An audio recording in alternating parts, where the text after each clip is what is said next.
Hello and welcome to Evans Mill. I'm Jason, your executive chef. Today we moved our knife and pony show out on the porch. It's finally starting to feel like spring here at Evans Mill. Today we're going to continue our knife series. We're going to be working on the foundation of cooking, and we're going to show you how to dice an onion. So first thing you want to start with is an onion. We've got our round onions today. So you've got your knife, your cutting board. So what we're going to do is we're going to cut off the root end, and we're going to turn around and cut off the blossom end. Then we're going to take our onion, lay it nice and flat, and then we can cut it in half. So we've got our two halves, and then you're going to take and you're going to peel the skin off, get down to where you're down to the nice flesh. Get all that off.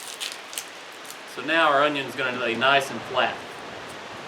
Alright, so now if we want to dice this onion, we might want a very fine dice. Say we're going to make some pico de gallo. So we're going to make some nice, small, really tight incisions into this onion. You might not be able to see it too well, but we're not going all the way through the onion, but going about all the way back, leaving about maybe an eighth of an inch, quarter of an inch on that back side connected. So that's going to hold the onion together while we keep going across. Now if you wanted these to be more of a small diced onion, say you were making some soup, then you would just make these little incisions a little further apart. So we're just going to keep going all the way across the onion. Make sure you got your bear claw. Keep that thumb back. Go all the way across. Then we're going to turn our onion so that we've got it going this direction. And we're going to go back across all of our little incisions and go cut down. So we've got our nice small diced onion. We're going to keep on going all the way back to the end. And once you get back to where the incision stopped going through, then you can lay it down flat, turn it around, and we'll finish cutting it the other way. Alright, so if you wanted to do that a little bigger, then you just make your incisions a little further apart. Let's say we're making some stew. You want some nice large chunks of onion. We can make those.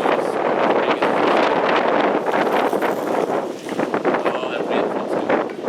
Alright, so there's our large nice onion. We can also, if you guys want to do some sliced onion for your hamburgers,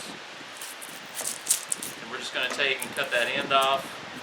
We're going to make a little incision all the way down that first layer of the onion so that we can peel that off. For some reason we have to have round onions on our hamburgers. They fit on there nicely. Alright, get that out of the way. And then we'll hold our onion nice and tight. Now be careful, it's a little slippery and it's round. You just want some nice thin slices. You can work your way all the way back to the end of that onion. You can also take your onion, when you've got it before you dice it, let's say you want some half moons. We're going to saute those and put them in a stir fry, or we could take and go the opposite direction in slices. And I like these to maybe do on salads. These will be very similar to your half moons, but they won't be quite as long, so they're going to be easier to eat when they're cooked. Alright, you guys get to playing with onions. Just be careful. Enjoy the spring.